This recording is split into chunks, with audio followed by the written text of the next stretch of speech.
పల్లె రవికుమార్ గౌడ్ గారు మనతో ఉన్నారు. రవి గారు, మనం చూస్తున్నాం ఈ మధ్య కాలంలో చాలా విపరీతమైపోయింది, భయంకరంగా పెరిగిపోయింది ఈ ప్రతిపక్ష గొంతుల్ని నొక్కేయడం, ప్రశ్నిస్తున్న గొంతుల్ని నొక్కేయడం. మనం చూస్తున్నాం ఢిల్లీలో ధర్మేంద్ర ప్రధాన్ రాజీనామా కోరుతూ జరిగిన ఉద్యమంలో పాల్గొన్న వాళ్ళని ఏ రకంగా చిన్నపిల్లలు మైనర్లను చూడకుండా వాళ్ళని వేధిస్తున్నారు, వాళ్ళ కుటుంబ సభ్యులను వేధిస్తున్నారు. ఆ జెన్జీ ఉద్యమానికి సాయం చేసిన వాళ్ళని, ఆర్థిక సాయం చేసిన వాళ్ళని, లేదా అక్కడ పోయిన వాళ్ళని అందరినీ కూడా ఫేస్ రికగ్నిషన్ ద్వారా గుర్తించి ఐడెంటిఫై చేసి టార్గెట్ చేసి మరీ వాళ్ళని వేధిస్తున్నారు. ఇక్కడ మన తెలంగాణ రాష్ట్రంలో కూడా మనం చూసుకున్నట్టయితే అనేక సందర్భాల్లో ఇక్కడ కూడా నియంత పాలన, ఆయన్నే ఒప్పుకున్నాను నేనే నియంత అని చెప్పేసి అనేక సందర్భాల్లో కేసులు, క్రిషాంక్ గారి మీద కేసులు, దిలీప్ కొంత మీద కేసులు, సోషల్ మీడియా యాక్టివిస్టుల మీద కేసులు, ఇట్లా కేసులు పెట్టి సతాయిస్తున్నారు. ఇది ఎమర్జెన్సీ పాలన కాదా? ఇప్పుడు శైలేష్ గారు 100కి 100 అటు దేశంలోనూ ఇటు రాష్ట్రంలోనూ రెండు జాతీయ పార్టీలు వేరువేరుగా కూడబలుక్కొని ఒక ఫ్యాసిస్టు ప్రభుత్వాన్ని నడిపిస్తున్నారు. నిరంకుశ ప్రభుత్వాన్ని, ఒక అరాచక ప్రభుత్వాన్ని, హిట్లర్ని మించిన ప్రభుత్వాన్ని నడిపిస్తున్నారు. ఎందుకంటే ఇప్పుడు మీరు చెప్పినట్టుగా ఒకటేమో ఈ దేశంలో ప్రజాస్వామ్యాన్ని కాలరాచి రాత్రే కాలరాత్రి దేశ ప్రజలకు కాలరాత్రి చూపించినటువంటి ఎమర్జెన్సీని విధించినటువంటి పార్టీ. రెండవదేమో ఆ ఎమర్జెన్సీకి వ్యతిరేకంగా ప్రజాస్వామ్యము పెద్ద పెద్ద మాటలు చెప్పి అక్కడి నుంచి ఎదిగి వచ్చినటువంటి నాయకత్వము, దేశంలో పునాదులు ఏర్పరచుకున్నటువంటి పార్టీ బీజేపీ. అక్కడి నుంచి ఆ పార్టీ వాళ్ళ అధికారం ఉన్నటువంటి ఈ రెండు పార్టీలు ఇప్పుడు రాష్ట్రంలో, అది కేంద్రంలో, ఈ రెండు కలిపి ఈ దేశంలో ఇంత అరాచకము, ఇంత చీకటి పరిపాలన, ఇంత అప్రజాస్వామికము, రాజ్యాంగ వ్యతిరేకమైనటువంటిది ఎప్పుడూ లేదు చూస్తున్నాం. ఎందుకంటే మొన్నటి సంఘటనే ప్రత్యక్ష ఉదాహరణ. కాక్రోచ్ జనతా పార్టీ పిల్లలు నీట్ 22 లక్షల మంది విద్యార్థుల జీవితాలతో చెలగాటమాడితే కేంద్ర ప్రభుత్వము దానికి సంబంధించి పిల్లలు స్వచ్ఛందంగా వచ్చి, అక్కడ ఏ పార్టీ లేదు, వెనకాల ఎవ్వరూ లేరు, స్వచ్ఛందంగా ఒక యూత్ విద్యార్థులు ఎవరికి వాళ్ళు ఎవరికి వాళ్ళే స్వచ్ఛందంగా సహకరించారు. వాళ్ళు వచ్చి నిరసన పోరాటం చేసిండ్రు. పాపం వాళ్ళు నిరసన చెప్తుంటే అయినా కూడా ఎంత దుర్మార్గంగా దాష్టికం ప్రదర్శించినా కూడా వాళ్ళు విరమించుకోకపోతే, పార్లమెంటు ముట్టడికిపోతే ఆ రోజు ఎంత దారుణంగా పోలీస్ ఫోర్సెస్, కేంద్ర ప్రభుత్వం వాళ్ళ పట్ల అమానుషంగా బ్రిటిష్ వాళ్ళు ప్రవర్తించిన దానికి, బ్రిటిష్ పోలీసులు ప్రవర్తించిన దానికంటే ఘోరంగా ప్రవర్తించిండ్రు. వాస్తవం. ఎందుకంటే బ్రిటిష్ పోలీసులు కూడా మనకు చెప్పింది విన్నదాన్ని బట్టి మనం ఆ రోజు ప్రత్యక్షంగా లేము, విన్నదాన్ని బట్టి కూడా ఇంత కర్కశంగా లేరు. ఒక జలియన్ వాలాబాగ్ సంఘటనలో మనం ఇటువంటి దాన్ని చూస్తున్నాం. అంతకు మించిన సంఘటన వాళ్ళ మరణాలు లేకపోవచ్చు. మొన్న ఢిల్లీలో రౌండ్ ఆఫ్ చేయడం కానీ, వేలాది మంది పోలీసులు కానీ ఆడపిల్లలండి చూసినాం కదా, ఎంతని ఒక్కరిని వంటని చేసి కుక్కల్ని కొట్టినట్టు కొట్టిండ్రు. అయినా కూడా పిల్లలు ఎవ్వరు కూడా జడవలే, భయపడలే, మళ్ళీ ఎదురు తిరగలే. కేవలం వాళ్ళు ఎందుకంటే మేము ఏం చేసినా జనరల్గా మనకు అందరికీ ఒక అభిప్రాయం ఏముందంటే యూత్ వెంటనే మన ఏంటంటే ఎమోషనల్ అయ్యి వెంటనే రియాక్ట్ అవుతుందని. కానీ ఎంత విజ్ఞతతోటి పిల్లలు ప్రదర్శించి కూడా, శాంతియుతంగానే ప్రదర్శించినా కూడా ఒక్కొక్కరిని వంటని చేసి ఆడపిల్లల్ని, ఒక అమ్మాయి అయితే చనిపోయింది చూసినాం, మెదలు చిట్లిపోయింది, ఇంత అమానుషంగా చేసి కేసులు ఎంత దౌర్జన్యంగా చేసినా కూడా మళ్ళీ ప్రభుత్వం దిగిరాక తప్పలేదు. రాజీనామా విద్యాశాఖ మంత్రి ధర్మేంద్ర ప్రధాన్ తోటి రాజీనామా చేయించిన తర్వాత వీళ్ళ రాజకీయ కక్ష, ప్రతీకారం, వీళ్ళకున్నటువంటి వికృత ధోరణి పిల్లల మీద చూపించడం మొదలుపెట్టింది. పిల్లల మీద ప్లస్ ఆ ఉద్యమానికి రకరకాలుగా సంఘీభావం చెప్పినటువంటి వాళ్ళు, యూట్యూబర్స్, మిగతా ప్రజా సంఘాలు, మిగతా బయట నుంచి అరే పిల్లలు, ఇంతమంది పిల్లలు స్వచ్ఛందంగా దేశం కోసం నిలబడి కొట్లాడుతున్నారు, భవిష్యత్ తరాల కోసం నిలబడుతున్నారని చెప్పేసి రాజకీయాలతో సంబంధం లేనటువంటి వాళ్ళు ఎక్కడికక్కడే వచ్చేసి వాళ్ళు రకరకాల రూపాల మద్దతు చెప్పింది. వాళ్ళందరినీ గుర్తించి పిల్లలతో పాటు వీళ్ళకు సంఘీభావం చెప్పినటువంటి వాళ్ళని, వీళ్ళకు భోజనాలు లేకపోతే భోజనం చాలా మంది స్వచ్ఛందంగా ఆర్డర్స్ పెట్టి పంపించిండ్రు. ఎవరేమి అక్కడ ఎవరుండో తెలియదు, ఎవరు పంపించారో కూడా తెలియదు. కానీ ఇవాళ ప్రభుత్వం అటువంటి వాళ్ళని గుర్తించి వాళ్ళ మీద అమానుష్యంగా ఒక అప్రజాస్వామికంగా చేసేటటువంటి ధోరణి వాళ్ళ కళ్ళ ముందు చూస్తున్నాం. ఎంత అరాచకం అంటే ఇంతకంటే అరాచకం ఇంకేం దీన్ని చీకటి రాదు. ఎమర్జెన్సీ అనకపోతే నిరంకుశం అనకపోతే దీన్ని ఏమంటారు, ప్రజాస్వామ్యం అంటారా? ఏంటిది ఆ పిల్లలు చేసిన ప్రొటెస్ట్ ఏంది? ప్రజాస్వామ్యబద్ధంగా ఒక నిరసన చెప్పే హక్కులు ఉపయోగించుకొని ప్రజాస్వామ్యబద్ధంగా చేసి ఎక్కడ కూడా దాడులు చేయలేదు. దాంట్లోనే మళ్ళీ వీళ్ళే ప్రైవేట్ ఫోర్సెస్ని, ప్రైవేటు గుండాలని, ప్రైవేటు వ్యక్తుల్ని, రౌడీలని వీళ్ళే చొరబాటు చేపించేసి కొట్టిపిచ్చి హింస చేసి ఇవాళ వీళ్ళ పిల్లల తరఫునే వాళ్ళు వచ్చినట్టుగా చిత్రీకరించి, చేతిలో అధికారం ఉన్నది కదా, చేతిలో రాజ్యం ఉన్నది కదా, ఏమైనా పెట్టేటి వాళ్ళ వేలాది మంది మీద పిల్లల కేసులు పెట్టి వాళ్ళతోటి జీవితాలతో చెలగాటమాడి అనేటటువంటి ఒక దౌర్భాగ్యమైనటువంటిది. ఎవరైనా చేస్తే ఏంటంటే వాళ్ళతోటి క్షమాపణలు చెప్పించుకోవటము, లేకపోతే ఇంకేదో చెప్పించి. మనం చూసినాం మెటా చీఫ్ మార్క్ జూకర్బర్గ్ని, ఆయనను కూడా బెదిరించి ఆయనతో కూడా క్షమాపణలు చెప్పిను, ఆయన మీద కూడా కేసులు పెట్టిను, ఆయన మీద కూడా కేసులు పెట్టి ఎందుకంటే ఆయన సోషల్ మీడియా ప్లాట్ఫామ్లో మెజారిటీ ఇన్స్టాగ్రామ్ కానీ ఫేస్బుక్ కానీ వాళ్ళ కంట్రోల్లో ఉన్నాయి కాబట్టి వాళ్ళు ఇవన్నీ ప్రసారం చేసినందుకు ఏదో ఒక సాకు తీసుకొని వాళ్ళ మీద కేసులు పెట్టించేసి వాళ్ళని అరెస్ట్ చేస్తామని బెదిరించి వాళ్ళతో కూడా క్షమాపణలు చెప్పించుకుంటాం. ఇంతకంటే ఇంకేముంది? ఇప్పుడు ఇంకా మీరు చెప్పింది ఇంకా నేను దాని కొత్తగా నేను చెప్పేది దేశం మొత్తం చూసింది. అంటే మెటా దాన్ని అటువంటి అది ఇవాళ ఒక సోషల్ ప్లాట్ఫామ్, ఒక సోషల్ మీడియా ప్లాట్ఫామ్, ఎవరికి సంబంధం లేదు. ఎవరు కాంటెంట్ ప్రధాన స్రవంతి మీడియా ఇవన్నీ చూపిస్తలేదు కాబట్టి వాళ్ళు చూపిస్తున్నారు కాబట్టి వాళ్ళ మీద కేసులు పెడుతున్నారు. ఖచ్చితంగా దౌర్జన్యంగా నేను, ఎందుకంటే ఆ సోషల్ మీడియా మెటా ప్లాట్ఫామ్ మీద వైడర్గా ప్రజలు, యూట్యూబర్స్, మిగతాది రకరకాల సోషల్ ఇప్పుడు ఈ మధ్య జెన్జీలో ప్రతి ఒక్కరు కూడా ఆ సోషల్ మీడియా ప్లాట్ఫామ్స్ని యూజ్ చేస్తున్నారు, వాళ్ళు దాంట్లో వచ్చే కంటెంట్ని కన్జ్యూమ్ చేస్తున్నారు. ఇప్పుడు జెన్జీనే కాదు, ఇవాళ ఈ ఉద్యమం జెన్జీ ఉద్యమం చేసినటువంటి పిల్లల మీద, వాళ్ళ వ్యక్తిత్వ హననాల మీద, వాళ్ళని చాలా చౌకబారుగా కించపరిచేటట్టుగా ట్రోల్ చేసేటటువంటి దాన్ని కూడా వీళ్ళు ప్రభుత్వం దేనికో ఏ వేదికను వాడుకుంది? అదే మెటా ప్లాట్ఫామ్నే కదా, అదే సోషల్ మీడియా ప్లాట్ఫామ్స్ కదా, అదే ఫేస్బుక్లోనే కదా, అదే మొత్తం సోషల్ మీడియా ప్లాట్ఫామ్. మళ్ళీ మీరు మాత్రమే ఏమైనా చేయొచ్చు, మీరు మాత్రమే పిల్లల్ని వాళ్ళని మీ తప్పిదాలని వాళ్ళ పార్టీ కార్యకర్తలు కానీ లేకపోతే వాళ్ళ సిద్ధాంతాన్ని సమర్థించే వాళ్ళు కానీ ఇంతకంటే ఘోరమైన పోస్టులు పెడతారు, దాని మీద ఉండదు. ఎంత నీచమైనటువంటి నీచం వ్యక్తిత్వం అసలు మార్ఫింగ్ చేసి ఎంత దౌర్భాగ్యంగా, ఎంత నీచంగా అటువంటి వాటిని కూడా చేసిండు. అవి తప్పు లేదు అంటే లేదు. కానీ పిల్లలు వాళ్ళ హక్కుల కోసం, సమస్య కోసం గొంతెత్తి ప్రభుత్వ తప్పిదాన్ని ప్రశ్నించినందుకు, ప్రభుత్వం అరాచకాన్ని ప్రశ్నించినందుకు మాత్రం వాళ్ళ మీద ఇష్టానుసారంగా విచ్చలవిడిగా వాళ్లకు మద్దతుగా ఉన్నటువంటి వాళ్ళ మీద రకరకాల మీద చేసే గొంతు నొక్కే ప్రయత్నమే ఇది. రాజ్యాంగం, భారత రాజ్యాంగంలోని ఆర్టికల్ 19 భావ ప్రకటన స్వేచ్ఛకు అంతకు మించి ఇంకేమీ కాదు. అదొకటి. ఇంకా ఏంటి వాళ్ళ మనం ఇవాళ ఇథనాలకు సంబంధించి మనం చూసినాం కదా, ఇథనాలకు సంబంధించి E20 ఏం జరుగుతుంది దేశంలో, ఎవరి కోసం విచ్చలవిడిగా దోపిడీ జరుగుతుంటే దాన్ని ప్రశ్నిస్తుంటే కూడా society of Indian automobile manufacturers వాళ్ళు ఒక రిపోర్ట్ ఇస్తే ఆ రిపోర్ట్ని వాళ్ళు వాపస్ తీసుకునేదాకా వీళ్ళు బెదిరించిండు వాపస్ తీసుకోవడానికి. హ్యుండై అండ్ టొయోటా ఈ రెండు కంపెనీలు కూడా వాళ్ళ ఓనర్స్ మాన్యువల్ అని ఇస్తారు కారు కొన్నప్పుడు. ఓనర్స్ మాన్యువల్లో E20 వాడడం వల్ల, E20 పెట్రోల్ వాడడం వల్ల ఏమైనా సాంకేతిక సమస్యలు వస్తే దానికి వారంటీ వర్తించదు అని పెట్టినందుకు వాళ్ళని టార్గెట్ చేసినాయి. అదే కదా నిజంగా కూడా E20 ఏంటండి, ఇవాళ దాని ఏ పేరు మీద E20 భారతదేశంలో ఇంధన భద్రత కోసం తీసుకొస్తున్నామని చెప్పేసి, దాని వ్యాపారం ఎవరి ప్రయోజనాల కోసం చేస్తున్నారో ఈ దేశం చాలా స్పష్టంగా చూసింది.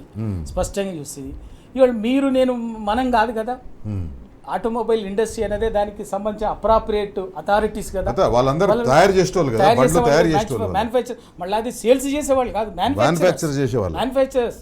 ఇక్కడ లోకల్ కూడా కాదు, అక్రాస్ ది గ్లోబ్. ఇప్పుడు మీరు చెప్పినటువంటి హుందాయి అటువంటి మీకు వాళ్ళు దశాబ్దాలుగా ప్రపంచంలోనే ఒక గొప్ప సంస్థలు అవన్నీ అటువంటి మ్యానుఫ్యాక్చరింగ్, ఆటోమొబైల్ మ్యానుఫ్యాక్చరింగ్ వాళ్ళే దీంట్లో జరిగేటువంటి దానికి సంబంధించిన సియామ్ అంటే ఏంటిది, society of Indian automobile manufacturers. అది ఒక పెద్ద ఒక ప్రెస్టీజియస్ ఆర్గనైజేషన్. అది ఏం చెప్పింది దీనికి సంబంధించి మీరు చెప్పినట్టు వాళ్ళు ఉందా వాళ్ళ ఏది మాన్యువల్లో పెట్టడం ఒక భాగం అయితే, అంతకంటే ముందే సియామ్ అనే సంస్థ ఒక కేంద్ర ప్రభుత్వానికి ఒక ఇది పెట్టింది, దీనివల్ల నివేదిక ఇచ్చింది.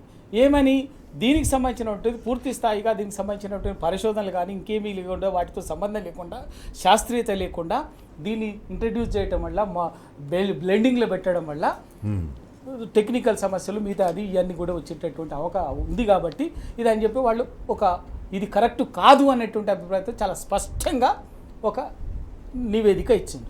నివేదిక ఇచ్చిన వెంటనే చేసిన పని అనేది కేంద్ర ప్రభుత్వం నిజంగా వీళ్ళకి ఏ దురుద్దేశాలు లేకపోతే, దాని వెనుక ఎటువంటి అక్రమాలు లేకపోతే, ఎటువంటి దగులుబాజీ వ్యవహారం లేకపోతే ఏం చేసి ఉండాలి? మ్యానుఫ్యాక్చరర్సే ఇది చెప్తున్నారు కాబట్టి దీంట్లో ఏదో టెక్నికాలిటీ దాంట్లో ఏమైనా రిఫైన్ చేసి ఇంకేమైనా సంస్కరించే పని సరిదిద్దుకునే పని చేస్తాం తప్పకుండా అని చెప్పేసి చెప్పాలి. అది చేయలే. అది చేయకపోక వాళ్ళని బెదిరించి మీరైనట్టు హుందై వాళ్ళ వెహికల్ కస్టమర్ మాన్యువల్ ఆ మాట పెట్టింది కాబట్టి అది రాంగ్ ఇండికేట్స్ పోతుంది కదా. కేంద్ర ప్రభుత్వం చేస్తున్నది మోసం అనేది ప్రజలకు చెప్పగానే అర్థమవుతుంది కదా. అందుకే వాళ్ళని బెదిరించి బ్లాక్మెయిల్ చేసి మీరిచ్చినటువంటి నివేదికను వెనక్కి తీసుకురండి అని చెప్తే జనరల్గా ఏ మ్యానుఫ్యాక్చర్ అయినా, ఏ వ్యాపారం అయినా, ఓ పారిశ్రామికవేత్త అయినా ఎవరైనా ఏం చేస్తారు? కేంద్ర ప్రభుత్వంతో ఒక సార్వభౌమాధికారంతో ఉన్నటువంటి ఒక భారతదేశం లాంటి ఒక ప్రభుత్వ అధినేతలతోటి ప్రభుత్వంతో పెట్టుకొని వ్యాపారాలు పరిశ్రమ నడపగలుగుతారా? అందుకోసం ఏం చేసిండ్రు వాళ్ళు? మాకు ప్రజలు ఏమైతే మాకేంది, మా వ్యాపారం మాకు జరిగితే చాలు, మేము నిజంగా ప్రజల గురించి ఆలోచిస్తే, దీంట్లో సాధక బాధకాల గురించి మేము ఆలోచిస్తే, ఇథనాల్ వల్ల వచ్చేటువంటి సమస్యలు ప్రజల కోసం మేము ఆలోచిస్తే మా కంపెనీలు మూతబట్టేట్టుంది, మాకు కష్టాలు వచ్చేట్టుంది అని చెప్పేసి వాళ్ళు మాకేముంది, మా వ్యాపారం సవ్యంగా జరిగితే చాలు వెంటనే తీసుకుందాం. ఒక చిన్న బ్రేక్ తర్వాత ఎమర్జెన్సీ పెట్టిన పార్టీ తెలంగాణలో అధికారంలో ఉంది. ఎమర్జెన్సీని తిట్టిన పార్టీ దేశంలో ఏ రకంగా ప్రయత్నాలు చేస్తుందో తెలంగాణలో ఎమర్జెన్సీ పెట్టిన పార్టీ కూడా అదే రకమైన ప్రయత్నం చేస్తుంది. తెలంగాణలో అధికారంలో రాకముందు కాంగ్రెస్ పార్టీ భావ ప్రకటన స్వేచ్ఛ లేదా నిరసన ప్రకటించే స్వేచ్ఛ 7వ గ్యారంటీ అని చెప్పింది. 6 గ్యారంటీలకు ఏ గతి పట్టిందో ఈ 7వ గ్యారంటీ కూడా అదే గట్టి పట్టింది. ఎమర్జెన్సీ పెట్టిన పార్టీ తెలంగాణ రాష్ట్రంలో అధికారంలో ఉంది. ఆ అధికారంలో ఉన్న పార్టీ తరఫున తనను తాను హిట్లర్తో పోల్చుకున్న, హిట్లర్ను స్ఫూర్తిగా తీసుకున్న ముఖ్యమంత్రిగా రేవంత్ రెడ్డి ఉన్నారు. ఇక్కడ కూడా అదే తరహా ఎమర్జెన్సీ పాలన, పత్రికల మీద దాడులు, పత్రికల మీద అంటే వాళ్ళకు కావాల్సిన పత్రికలు ఉన్నాయి వాటి పక్కన పెట్టేసేస్తాం. అలాగే సోషల్ మీడియా ఎవరైతే ప్రశ్నిస్తున్నారో వాళ్ళ మీద దాడులు. ప్రతిపక్ష పార్టీలు ప్రశ్నిస్తే, ప్రతిపక్ష పార్టీలు ఉన్నదే ప్రశ్నిస్తేందుకు, ప్రభుత్వ విధానాల్ని ప్రశ్నిస్తేందుకు, ప్రభుత్వాన్ని నిలదీస్తేందుకు.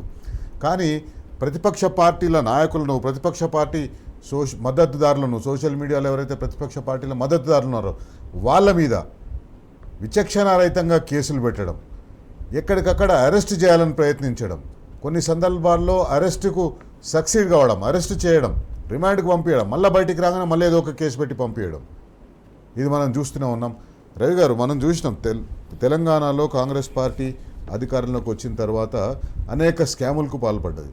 ఆ స్కామ్లను ప్రశ్నిస్తే, ఆ స్కామ్లను బయటికి తీస్తే, ఆ స్కామ్ల మీద పోస్టులు రాస్తేనో, ఆ స్కామ్ల మీద ట్వీట్లు చేస్తేనో వాళ్ళ మీద కేసులు పెట్టి రిమాండ్లకు పంపించే ప్రయత్నం చేస్తుంది. మొన్న క్రిషాంక్ మీద 37 కేసులు, దిలీప్ కొనత మీద 35 కేసులు, సోషల్ మీడియా హ్యాండిల్స్ మన జర్నలిస్టుల మీద, మిర్రర్ టీవీ వాళ్ళ మీద కానీ, లేకపోతే ఆద్య వాళ్ళ మీద కానీ, వీళ్ళ మీద కేసులు, ప్లస్ ఇండిపెండెంట్గా సోషల్ మీడియా హ్యాండిల్స్ నడిపిస్తున్న వాళ్ళ మీద కేసులు. తెలంగాణలో కూడా రేవంత్ రెడ్డి ఆయన హిట్లర్ అని అభివర్ణించుకున్నాడు, ఆయన స్ఫూర్తి అని చెప్పుకున్నాడు. అదే రకంగా అనగదొక్కుతున్నారు. ఇది ఎంతవరకు ప్రజాస్వామ్యం? ఎందుకంటే సుప్రీంకోర్టు, హైకోర్టులు కూడా కొట్టేసిన కేసులు ఉన్నాయి, వీళ్ళు పెట్టిన కేసులు. నేను చెప్పిన దాంట్లో రేవంత్ రెడ్డి గారు చాలా స్పష్టంగా 2 విషయాలు ఆయన మానసిక స్థితిని, ఆయన వైఖరిని, ఆలోచన శైలిని బయట పెట్టుకున్నాడు. ఒకటి, నాకు హిట్లర్ ఆదర్శం అని చెప్పింది. రెండవది, హైడ్రా విషయంలో హైడ్రా ప్రజల ఉసురు పోసుకొని ప్రజల్ని భయకంపితులు చేసి పరిపాలన చేస్తున్నటువంటి హైడ్రా విషయంలో హైడ్రా అనే పదాన్ని హిట్లరు కోర్ టీమ్కున్నటువంటి పేరు నేను అడాప్ట్ చేసుకున్నా, అక్కడి నుంచి తీసుకున్నా అని చెప్పి. అంటే ఈ 2 కూడా ఇవాళ ప్రపంచంలోనే హిట్లర్ అనే పేరు నిరంకుశత్వానికి, అరాచకానికి, దాష్టికానికి ఒక ప్రతీకగా హిట్లర్ అనేటటువంటిని ఎప్పటి నుంచి ఎప్పటికి కూడా హిట్లరే ఉంటాడు. హిట్లర్ని మరిపించేటోళ్ళు ఉండరు. కానీ అటువంటి వాడిని ఆదర్శంగా తీసుకున్నటువంటి అని చెప్పేసి బహిరంగ చెప్పుకున్నటువంటి వాడు రేవంత్ రెడ్డి గారు. ఇక అంతకంటే ఇంకేముంటుంది? చేసే పని అది హిట్లర్ని ఆదర్శంగా తీసుకొని అబ్రహం లింకన్ లాగా ప్రజాస్వామ్యాన్ని వర్ధిల్లేటట్టు చేస్తాడా? లేకపోతే భారతదేశంలో రాజ్యాంగం ఉన్నటువంటి రాజ్యాంగంలో అంబేద్కర్ ఆశించినటువంటి స్వేచ్ఛ, సమానత్వం, సౌభ్రాతృత్వం అనేటటువంటి ఒక భారత రాజ్యాంగ పీఠికని అమలు చేసేటటువంటి పాత్రని పోషిస్తాడు ఆయన? ఖచ్చితంగా ఆయన చేసేది అరాచకమే, దాష్టికమే. అది అధికారంలోకి వచ్చిన మరుసటి రోజు నుంచే చూపిస్తున్నాడు. ఇంకో సందర్భంలో కూడా చెప్పుకున్నాడు. ఏమన్నాడు? నేను తొక్కుకుంటా వచ్చిన అని చెప్పిండు. తొక్కుకుంటా వచ్చాను. ఎవరిని తొక్కుకుంటా వచ్చిండు? ఆయన పార్టీ కాంగ్రెస్ పార్టీ కాదు. ఆయన కాంగ్రెస్ పార్టీలకు వచ్చి ఎవరిని దొక్కిండు? ముఖ్యమంత్రి అయ్యి ఎవరిని ప్రజల్ని కాదు, సొంత పార్టీలో ఉన్నటువంటి పార్టీ కోసం జెండా పట్టినటువంటి పార్టీ, కాంగ్రెస్ పార్టీ ఎజెండాగా ఫిలాసఫీ గాంధేయవాదంతో పనిచేసేటటువంటి వాళ్ళందరూ తొక్కుకుంటా పిస్స తొక్కుకుంటా వచ్చి ఈయన ముఖ్యమంత్రి అయిండు. అంతే కదా. ఇక ఆ సొంత పార్టీ నాయకుల్ని, సొంత పార్టీనే తొక్కుకుంటా వచ్చిన ఆయన ప్రజల్ని తొక్కుకుంటా పరిపాలన చేయకుంటే ప్రజాస్వామ్యం పరిడవిల్లేటట్టుగా చేస్తాడా? అందుకే ఇవాళ ఖచ్చితంగా ఆయన ఆ రోజు నుంచి కూడా చేస్తున్నది ఇది. ఎందుకు అంటే ప్రశ్నించేటటువంటి వాళ్ళని. అంటే ఎమర్జెన్సీలో ఇందిరాగాంధీ గారు ఎమర్జెన్సీ పెట్టిన పార్టీ కాంగ్రెస్ పార్టీ. ఆ కాంగ్రెస్ పార్టీకి అప్పుడు ప్రధానమంత్రిగా ఉన్న ఇందిరాగాంధీ గారు వ్యవస్థల్ని ఉపయోగించి, పోలీసులను ఉపయోగించి ఎవరిని పడితే వాళ్ళని అరెస్ట్ చేసి జైల్లో పెట్టేసేయడము, ఎవరిని పడితే వాళ్ళని అరెస్టులు చేసి వేధించడం అంతా చేసి, ఇప్పుడు కూడా ఇక్కడ ముఖ్యమంత్రి రేవంత్ రెడ్డి పోలీసులను ఆయన చేతిలోనే పెట్టుకున్నాడు. హోంశాఖ ఆయన దగ్గరనే ఉంది. ఆ పోలీసులను పెట్టుకొని అధికారికంగా, అనధికారికంగా ప్రతిపక్ష పార్టీల నాయకుల్ని, సొంత పార్టీ నాయకుల్ని, వాళ్ళ దగ్గర ఉన్న సమాచారాన్ని, ఇంటెలిజెన్స్ దగ్గర ఉన్న సమాచారాన్ని సేకరించి వాళ్ళని బెదిరించడం కోసం, బ్లాక్మెయిల్ చేయడం కోసం, వాళ్ళని తన దారికి తెచ్చుకోవడం కోసం ఉపయోగిస్తున్నట్టుగా మనం వార్తలు చూస్తున్నాం. వాస్తవంగా ఇప్పుడు మనం అనేక సందర్భాలు చూస్తున్నాం. ప్రతిపక్షాలకు వచ్చేసరికి వచ్చిన రోజు నుంచి వీళ్ళు చేసేటటువంటి మోసాలని, చిన్నటువంటి చూస్తుంటే కేసీఆర్ గారి మీద, కేటీఆర్ గారి మీద, హరీష్ రావు గారి మీద, మొత్తం టీఆర్ఎస్ పార్టీ, భారత రాష్ట్ర సమితి మొత్తం నాయకత్వం మీద అనేక కేసులు, దౌర్జన్య అక్రమ కేసులు అగ్రనాయకత్వం మీద. రెండవది ద్వితీయ శ్రేణి నాయకత్వం మీద. ఇప్పుడు మీరు చెప్పినటువంటి సోషల్ మీడియాని బాధ్యులుగా పనిచేసేటటువంటి క్రిషాంక్ గారు, మన దిలీప్ గారు, ఇంకా వీళ్ళందరి మీద ఇష్టం ఎక్కడ అవకాశం ఉంటే అక్కడ కేసులు. ఒక్కటి ఉదాహరణ బాగా ప్రముఖంగా పనిచేసినటువంటిది నల్లబాలు పేరు మీద ఒక శశిధర్ గౌడ్ అనే అబ్బాయి నిజంగా సొంత కాంటెంట్ కూడా పెట్టలే, వచ్చినటువంటి దాన్ని రీట్వీట్ చేసి దాన్ని చేసినటువంటి దాన్ని ఆ అబ్బాయి మీద 3 ఎఫ్ఐఆర్లు పెట్టారు. 20 రోజులు జైల్లో పెట్టారు. 20 రోజులు జైల్లో పెట్టారు. దాని మీద హైకోర్టుకు పోతే హైకోర్టు కూడా చాలా మొట్టికాయలు వేసింది రేవంత్ రెడ్డి ప్రభుత్వాన్ని. దారుణంగా ఇది ఈ రాజ్యాంగ ఇది పెట్టినటువంటి కాంటెంట్ మీద కూడా చెప్పింది స్పష్టంగా. ప్రభుత్వం చేసినటువంటి దుర్మార్గము రాజ్యాంగ విరుద్ధం అని చెప్పింది. అదే సమయంలో ఆ నల్లబాలు అనే శశిధర్ గౌడ్ అనేటువంటి వ్యక్తి పోస్ట్ చేసినటువంటిది భారత రాజ్యాంగంలోని ఆర్టికల్ 19(1)కు వ్యతిరేకం కాదు, భావ ప్రకటన స్వేచ్ఛలో భాగమే అని చాలా స్పష్టంగా చెప్పింది. కొట్టేసింది, మొట్టికాయలు వేసింది. దాంతో ఆగకుండా మళ్ళీ ఏం చేసింది? సుప్రీంకోర్టుకు పోయింది. పెద్ద పెద్ద లాయర్లు పెట్టి కోట్ల రూపాయలు ఖర్చు పెడితే సుప్రీంకోర్టు కూడా పొట్టుగా తిట్టింది. పొట్టుగా తిట్టడమే కాకుండా ఇటువంటి అడ్డమైన కేసులు పెట్టొద్దు అని చెప్పేసి ఆదేశాలు కూడా ఇచ్చింది. అంత అయిపోయింది. ఆ ఆదేశాలకు అనుకున్నాక గమ్మత్ ఏంటంటే అదే కాంగ్రెస్ అధికారంలో ఉన్నటువంటి కర్ణాటకలో వాళ్ళు డైరెక్షన్ నిర్ణయం తీసుకొని అన్ని పోలీస్ స్టేషన్లు ఇటువంటి కేసులు పెట్టకండి, బ్లాక్ ఎయిడ్గా అని చెప్పేసి ఇచ్చింది. ఇక్కడ మాత్రం ఆగిందంటే ఆగలే. అదే పరంపర కొనసాగుతుంది, ఇష్టం ఉన్నట్టుగా కొనసాగుతుంది.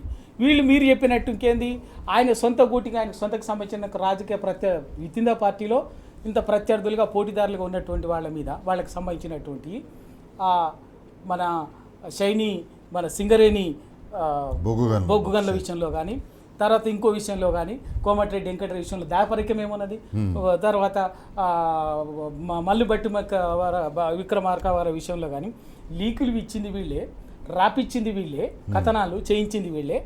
ఆ తర్వాత అది మెడకు జుట్టుకోగానే మళ్ళీ వెంటనే జర్నలిస్టుల మీద ముగ్గురు జర్నలిస్టుల మీద సుధీరు, దొంతు రమేష్, ఇంకొకటి మన పరిపూర్ణాచారి, ఎన్టీవీ జర్నలిస్టుల మీద ఎయిర్పోర్టులో అరాచకంగా అరెస్ట్ చేసింది. అర్ధరాత్రి ఎయిర్పోర్ట్లో దొంగలాగా అరెస్ట్ చేసింది. తర్వాత ఎంతమంది యూట్యూబర్స్ మీద, ఎంతమంది మీరు చెప్పినటువంటి ఆద్య టీవీ మీద కానీ, మిర్రర్ టీవీ మీద కానీ, అంతకంటే ముందు తెలుగు స్క్రైబ్లో కానీ, వైఆర్ టీవీ రంజిత్ రెడ్డి మీద కానీ, మీద ఎంతో తెలుగు స్క్రైబ్ మీదనైతే యూఏపీఏ చట్టం కింద వివరాలు ఇవ్వాలని చెప్పేసి పోలీసులు రాశారు. ఇష్టం వచ్చినట్టుగా చట్టాన్ని అతిక్రమించి వీళ్ళే ఇష్టం వచ్చినట్టు వీళ్ళు చెప్పిందే చట్టం అన్నట్టుగా, చట్టం లేదు ఏం లేదు అంటే కోర్టులు ఎన్నిసార్లు మొట్టికాయలు వేసినా కూడా, ఎన్నిసార్లు చెప్పినా మీరు చేస్తున్నది తప్పు, ఇది పద్ధతి కాదు, ఈ ఇన్ఫర్మేషన్ ఐటీ యాక్ట్కి అగనెస్ట్ది అని చెప్పి సైబర్ అని కోర్టులు చెప్పినా కూడా ఏమీ పట్టింపు లేకుండా కేవలం అరాచకం, దౌర్జన్యం, ఏంది అంటే ప్రశ్నించేటటువంటి వాళ్ళని, వీళ్ళ తప్పిదాలని ప్రశ్నించేటట్టు ఎత్తి చూపేటటువంటి వాళ్ళని ఏదో ఒక రకంగా బ్లాక్మెయిల్ చేయాలి, బెదిరించాలని చెప్పేసి అండి. ఇప్పుడు లేటెస్ట్గా ఈ వారంలో తెలుస్తున్నది ఏంటంటే సొంత పార్టీల పెద్ద మనుషులు ఉన్నారు, వాళ్ళ కుటుంబ సభ్యుల మీద, వాళ్ళ కుటుంబ సభ్యులకు సంబంధించినటువంటి వ్యక్తిగత జీవితంలో రకరకాల వ్యక్తిగత జీవితాలు ఉంటాయి కదా, ఆ జీవితాల మీద నిఘా పెట్టి వాటిని బట్టి బ్లాక్మెయిల్ చేసి కుటుంబ సభ్యుల్ని, పిల్లలు, కొడుకులు, బిడ్డలు, ఇక వాళ్ళ కుటుంబ సభ్యులు సన్నిహితుల మీద పెట్టేసిగో మీరు మీకు సంబంధించినటువంటి జనరల్గా ఎవరైనా కూడా కొంచెం ఫ్యామిలీ మెంబర్స్ అయినా కానీ కొంచెం వెంటనే భయపడతారు, అట్లా లోపలగా బ్లాక్మెయిల్ చేయడం, ఇవన్నీ కూడా ఏంది, దీన్ని ఏమంటారు, దీన్ని పోలీసు వ్యవస్థ ఉంది కాబట్టి పోలీసులు ఉపయోగించుకొని అటు ప్రతిపక్ష పార్టీల మీద అదే పని చేస్తారు. మన సొంత పార్టీలో ఉన్నటువంటి ప్రత్యర్థులు ఉంటారు కదా, సమాన స్థాయిలో ఉండేటువంటి వాళ్ళ ప్రత్యర్థుల మీద ఇటువంటి బ్లాక్మెయిల్ ధోరణి, ఇదంతా కూడా ఏంటంటే ప్రజాస్వామ్యాన్ని అపహాస్యం చేయటం. భారత రాజ్యాంగంలోని భావ ప్రకటన స్వేచ్ఛ 19 ఆర్టికల్లో రకరకాల సెక్షన్ ఉన్నాయి, 1A, 1B, 1C, 1D వరకు ఇట్లా వేరియస్ సెక్షన్, వాటన్నిటిని ఉల్లంఘించడమే తప్ప అంతకు మించి కాదు. అక్కడ మోడీ గారు ఈయన పోటీపడి ఇద్దరు హిట్లర్ని ఆదర్శంగా ఇద్దరు పోటీపడి ఆయన చేసింది ఈయన చేస్తున్నాడు, ఆయన చెప్పింది ఈయన చేస్తున్నాడు, అరాచకం. ఇంకా ఒక చిన్న బ్రేక్ తీసుకుందాం. బ్రేక్ తర్వాత ఒకవైపు ప్రతిపక్ష పార్టీల మీద లేకపోతే ప్రభుత్వాన్ని ప్రశ్నిస్తే వారి మీద విచ్చలవిడిగా కేసులు పెడుతున్నారు, కానీ తప్పుడు సమాచారాన్ని ప్రసారం చేస్తున్న వాళ్ళ సొంత సోషల్ మీడియా హ్యాండిల్స్ మీద భారతీయ జనతా పార్టీకి ఒక పేరు వాట్సాప్ యూనివర్సిటీ అనేది. వాట్సాప్లో వాళ్ళు అడ్డమైన చెత్త అంతా చెప్తూనే ఉంటారు, నమ్మలేని అబద్ధాలను కూడా నిజాలని చెప్పేసి ప్రచారం చేస్తూ ఉంటారు. కాంగ్రెస్ పార్టీ కూడా ఇక్కడ అదే పని చేస్తుంది, మీమ్స్ పెడుతుంది, లేకపోతే ఒక వింత క్యారెక్టర్లను తీసుకొని వచ్చేసి వాళ్లకు కండువాళ్ళు కప్పి వీళ్ళు ఈ పార్టీ కార్యకర్తలు అన్నట్టుగా, వీళ్ళు ఈ పార్టీ నాయకులు అన్నట్టుగా చెప్పే ప్రయత్నం చేస్తుంది. ఒక వార్ఫుడ్ ఇమేజెస్ని కూడా వాళ్ళు తయారు చేసి వ్యక్తిత్వ హననానికి పాల్పడతారు. ఒక చిన్న బ్రేక్ తర్వాత ఈ కాంగ్రెస్ పార్టీ ఎందుకు, భారతీయ జనతా పార్టీ ఎందుకు వాళ్ళు విష ప్రచారం చేస్తూ, తప్పుడు వార్తలను ప్రసారం చేస్తూ, తప్పుడు సమాచారాన్ని ప్రజల్లోకి పంపిస్తూ మంచిగా దర్జాగా కూర్చున్నారు, కానీ ప్రభుత్వాన్ని ప్రశ్నిస్తున్న వీళ్ళు మాత్రం కేసులు పెడుతున్నారు. ఒక పక్క ప్రతిపక్ష పార్టీలు లేదా ప్రభుత్వాన్ని ప్రశ్నిస్తున్న గొంతులు, ప్రభుత్వాన్ని ప్రశ్నిస్తూ సోషల్ మీడియాలో వార్తలు రాస్తున్న వాళ్ళని తొక్కేసే ప్రయత్నం చేస్తుంది.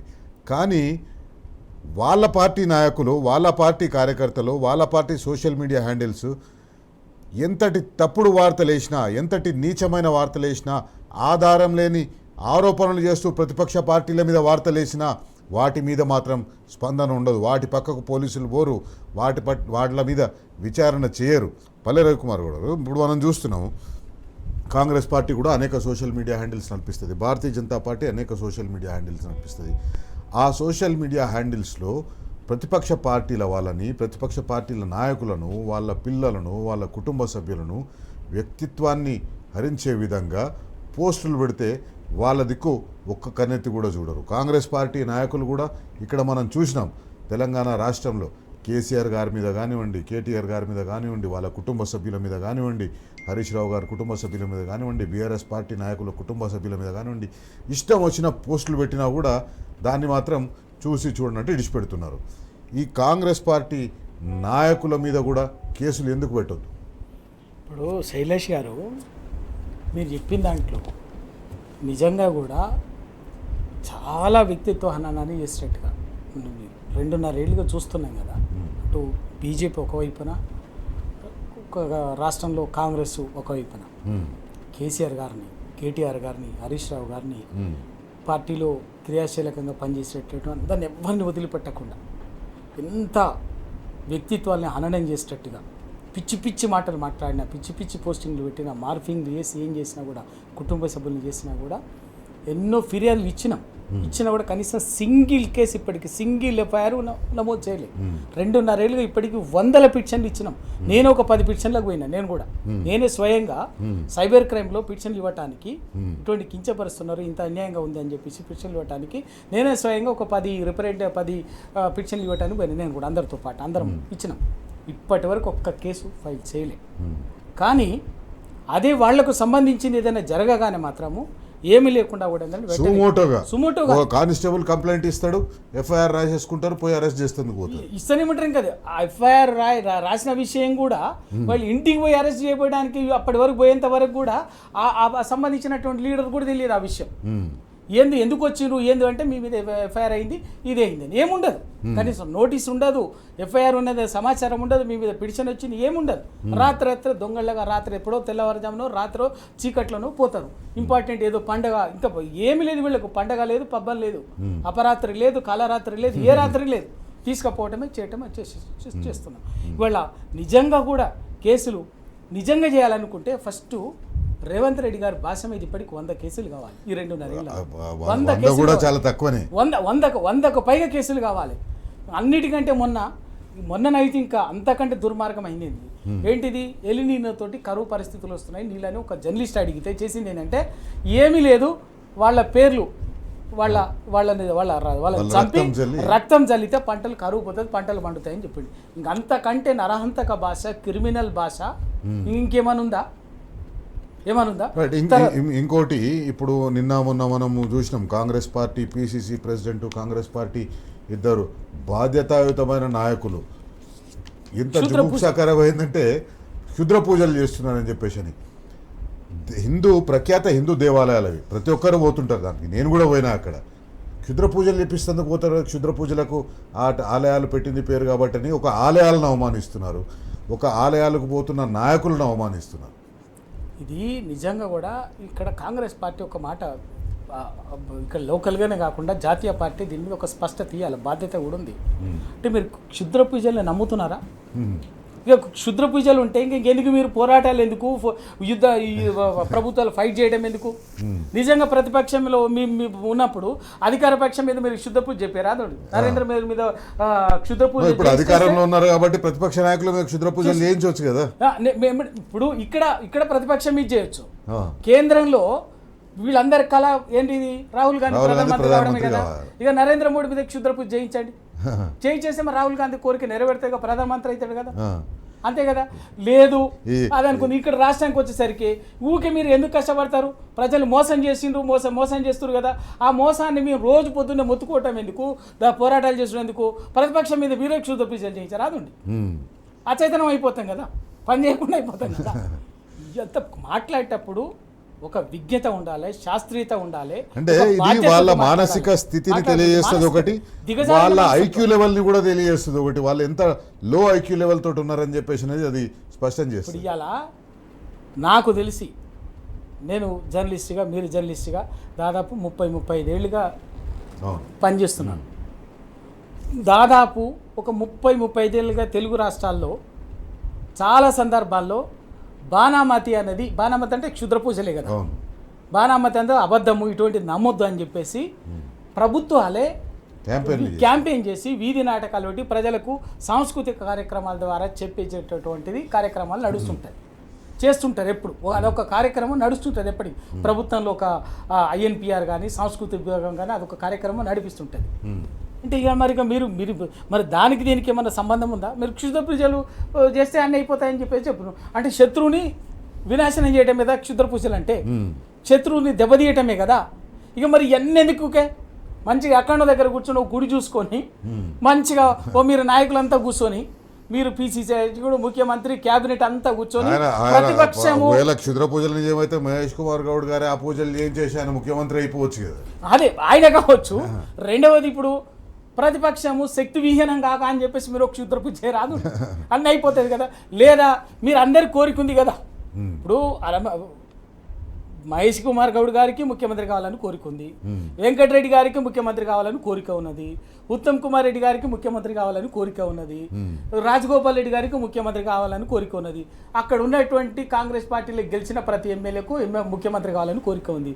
మరి మీరందరూ క్షుద్ర పూజ చేసి మరి మీరే ముఖ్యమంత్రి కారాదు, ఊరికే ఉన్న ముఖ్యమంత్రి మీద చేసి ఇవన్నీ పనికి మాలిన అవగాహన లేని దిగజారిన మతి భ్రమించినటువంటి వ్యాఖ్యలు కాంగ్రెస్ పార్టీ దిక్కుమాల మాటలు. థ్యాంక్ యూ రవికుమార్ గారు. కాంగ్రెస్ పార్టీ నాయకుల మానసిక స్థితిని తెలియజేస్తుంది.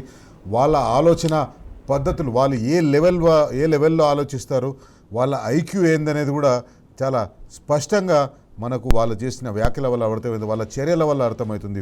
సోషల్ మీడియా యాక్టివిస్టుల మీద కేసులు పెట్టడం కానీ వాళ్ళు ఎంత క్రిమినల్ మైండ్ తోటి ఆలోచిస్తారో మనకు అర్థమవుతుంది. ఇది వాటి బరాబర్ అడుగుదాం. మళ్ళీ మరో ముఖ్యమైన అంశంతో మళ్ళీ కలుసుకుందాం. అంతవరకు సెలవు. నమస్తే. జై తెలంగాణ. స్టేట్.